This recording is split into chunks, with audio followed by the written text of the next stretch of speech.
Il decreto Cura Italia dello scorso 17 marzo ha introdotto a favore delle imprese un credito d'imposta del 60% sull'ammontare dei canoni di locazione del mese di marzo per gli immobili rientranti nelle categorie catastali C1, botteghe e negozi.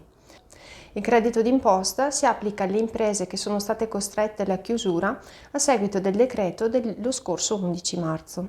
Sono escluse pertanto le attività ritenute essenziali e ricomprese nell'allegato 1 e 2 del decreto 11 marzo 2020.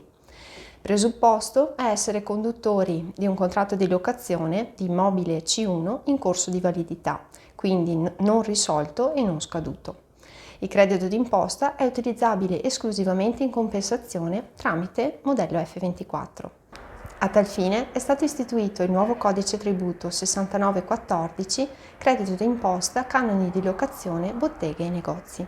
Una volta verificato il possesso dei requisiti per l'agevolazione, le imprese beneficiarie potranno utilizzare tale credito già da domani, 25 marzo 2020, per il pagamento in compensazione di altri tributi, ottenendo così una liquidità indiretta.